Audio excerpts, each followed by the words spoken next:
Kung dati mga kabatak, 'pag pupunta ako dito sa'min, talagang sinasalubong ako ni mama. Sa labas pa lang 'yun, talagang lalabas 'yun sasalubong ta's tatanungin kung kumain na ako.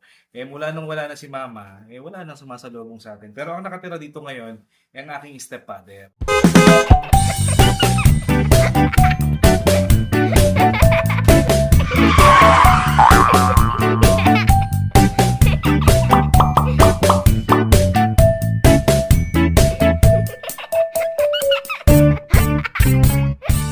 So welcome back mga kabatak, it's me again Boss Ed, and for today's vlog, samahan niyo ako mga kabatak dito sa bahay na sobrang memorable itong bahay na to mga kabatak. Kasi syempre itong bahay na to, isang bahay kung saan tumira aking minamahal na ina at ang aking kapatid ni si Batid.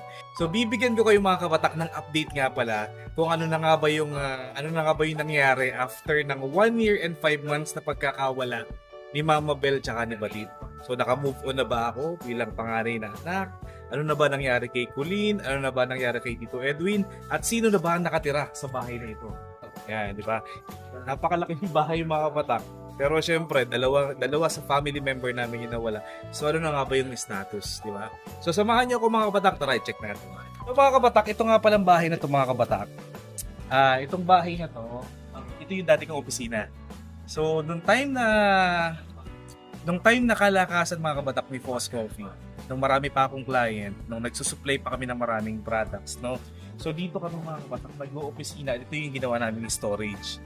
So, ngayon mga kabatak, from office, ginawa naming boarding house. So, puno ito mga kabatak. Ang problema, yung mga estudyante na nangungupahan dito mga kabatak, by second week pa ng July, pagdadatingan. Pero, so ilan lang to mga kabatak sa mga property na na-invest ko noong mga time na kalakasan ni Foss Coffee. So, itong bahay na to mga kabatak is 3-story building siya. Nabili ko lang siya ng, actually pang second owner ako nito. So, yung dating may-ari niyan, nasa ibang bansa na, and then ang pagkakaalam ko wala na rin. Kumbaga parang namatay na yung may-ari. So kami na yung nakabili niyan nung taon 2016, and then diyan na nanirahan yung nanay ko, si Mama Bel, yung kapatid kong si Nicole, and then syempre yung kapatid kong si Batit, tsaka yung stepfather ko si Tito Edwin. So tara mga kapatid. Ay, dito muna tayo. Ayan. Ito mga kabatak yung e-bike ni Mama Bel. Ito, si Mama Bel kasi mga kabatak, meron siyang pwesto. Yung negosyo niya mga kabatak, dyan lang mismo sa may kanto ng dambana ng Fatima. Siyempre mga kabatak, si Mama Bel kasi, kung hindi nyo na itatanong, ang naging sakit kasi niya, nagkaroon siya ng liver cancer. And then, ang naging problema mga kabatak, medyo malaki yung tumor niya sa kanyang liver. So parang halimbawang kinakabahan siya or napapagod siya, at halimbawang nag-i-expand yung kanyang diaphragm mga kabatak, medyo tumatama dun sa pinaka-mass or parang pinaka-pukol, no?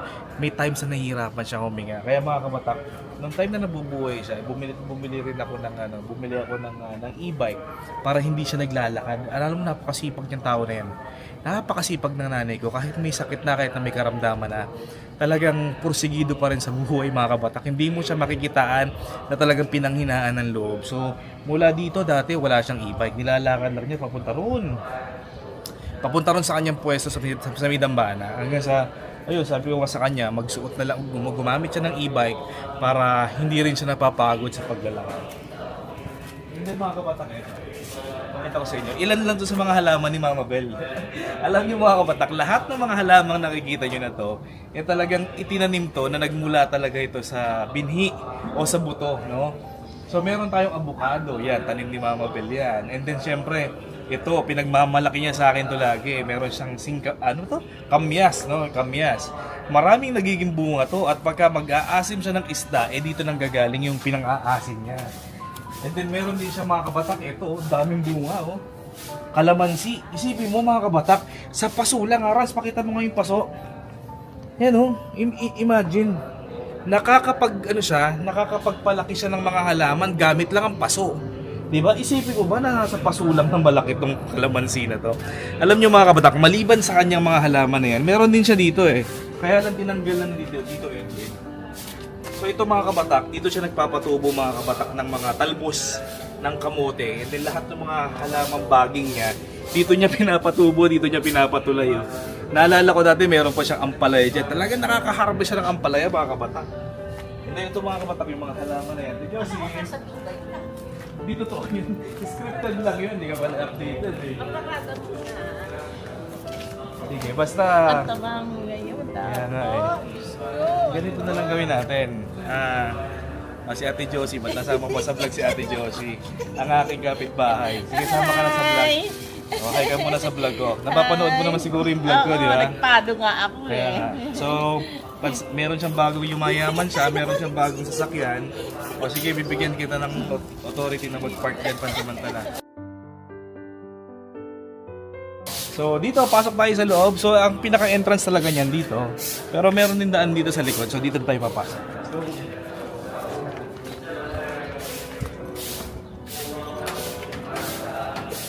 alright. Ito mga kabatak. Ito yung kitchen namin dito.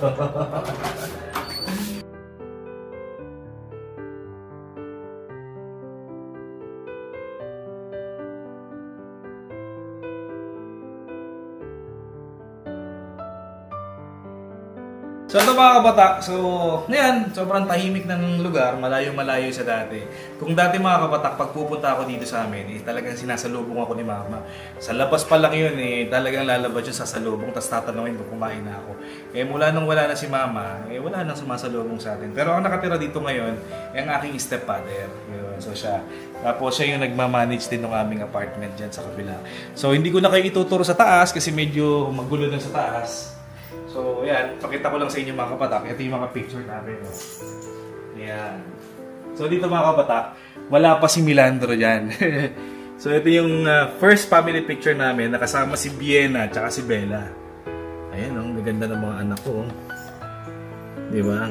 So, dito namin nilagay yung first family picture namin kasi mga kabatak dati, wala pa kaming bahay sa Pampanga noon. So, ang tinitirhan lang namin kung saan kami nagsimula ni Mami Kim, sa condo namin dito sa may Valenzuela. So, masyadong maliit yung condo. Studio type lang, so hindi kami makapag-display ng mga frame doon, ng mga pictures. Kaya yung mga picture namin, dito namin nilagay. And then, syempre, yung litrato ng aking pinakamamahal na kapatid at saka ng nanay ko, mga kabatak. So, syempre, si Mama Belle, yan. Di ba? Ayan. And then, syempre, ang aking pinakapoging kapatid na si Balit. So, marami mga kabatak, maraming nagbago, sa totoo lang. Medyo dumating kami sa stage talaga na sa stage ng acceptance sa loob ng 1 taon mahigit. So, ako mga kabatak, kung tatanungin niyo ako kung nakapag-move on na ako, masasabi ko mga kabatak na kahit paano nakapag-move on na rin ako. Kasi mga kabatak, malaking bagay mga kabatak na nandiyan yung mga anak ko sila yung nagpapawi ng kalungkutan ko. And then mga kabatak, syempre andyan din si Mami Kim na pag nalulungkot ako, yung simpleng tapik lang niya sa balikat mo mga kabatak, yung malaking bagay na yun. Na kahit na lagi kami nag-aaway, kahit na sabihin mo lagi kayo nag-aaway, asawa mo pa rin yan. Pag nagka-problema ka, asawa mo pa rin yung tutulong sa'yo.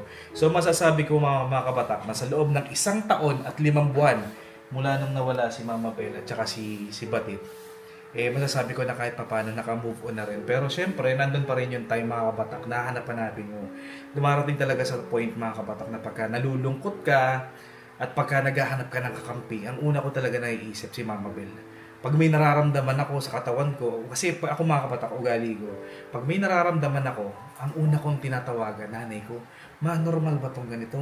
Ako kasi mga kabatak, diagnose ako na may anxiety depression. So madali ako magpanik sa mga bagay-bagay. Pag may naramdaman lang akong konti, iniisip ko agad na kumbaga masyado ako nag-overthink, no? So pag may naramdaman ako, ang tatawagan ko talaga mga kabatak, nanay ko. And then siya yung magsasabi sa akin na normal lang yan, ganyan. Baka kinakabag ka lang, tumagilid ka, baka mamaya kailangan mo lang mautot ka lang, ganyan, para mawala yung sakit ng tiyan mo. So yun yung mga bagay na namimiss ko talaga kay Mama Belle. And then syempre, mga kabatak, yung kinakain ba, yung mga niluluto ni Mama Belle. Alam mo mga kabatak, ang pinaka-paborito ko niluluto talaga ni Mama Belle na pagkain na naluto niya is sarsyadong kamatis. So totoo lang mga, masarap magluto ng sarsyadong kamatis. Yan, manamis-tamis. Tapos mga kabatak, teternuhan mo ng tilapia. Tsaka talong, ay nako, ayan ang mga favorite niya. Pag uuwi kami ng Nueva Ecija mga kabatak, yan, madalas namin kinakain doon, tsaka puro. So dito mga kabatak sa bahay na to, syempre nandito rin yung kapatid ko, tsaka si Papa Edwin, no? Kaya lang mga kabatak, ano to may pagka-introvert kasi itong kapatid ko. Malayong malayo sa akin mga kabatak, na mahilig ako sa camera. So ayaw niya magpakita sa camera.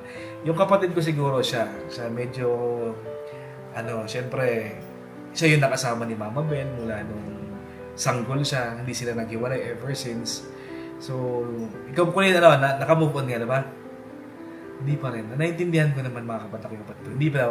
Ayaw niya magpakita sa camera talaga. Pero naintindihan ko siya kasi ako mga kabatak, at the age of 16, no, naging independent na ako. Ibig sabihin mga kabatak, at the age of 16, nag-work na ako Humiwalay na ako sa kanya.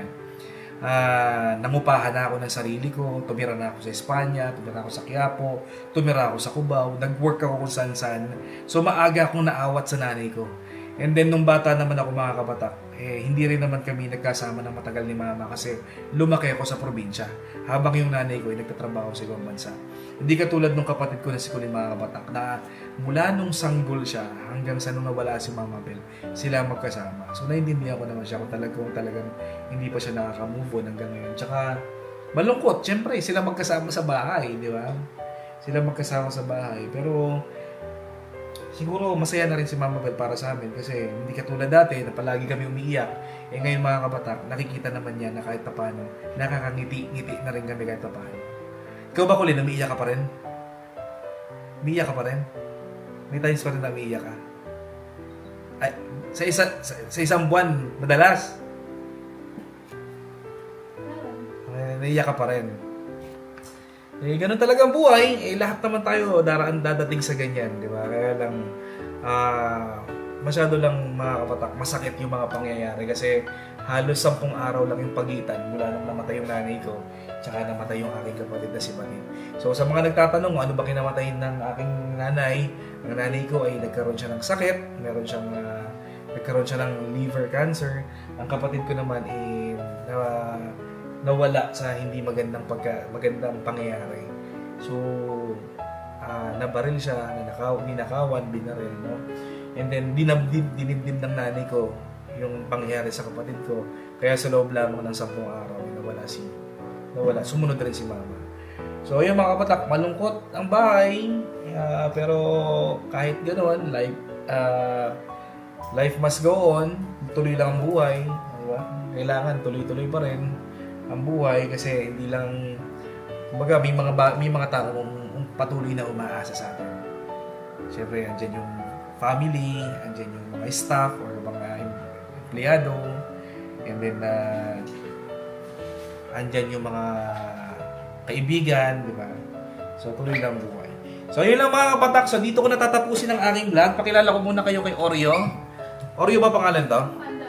Ay si Panda. Ito mga kabatak, anak to nung aking alagang poodle. So ilang taon na to, Colin? May 3 years na? 3, 2. Uy, 2 years na. 2 years ka na pala, Panda. Pinaka-sweet to kapon na to kapon. So, yun lamang mga kabatak. Dito ko natatapusin ang aking vlog. Hindi ko na kayo masyadong itutour kasi masyadong malungkot ang bahay. Kahit naman itour ko kayo sa taas, wala rin naman kayo masyadong makikita ron.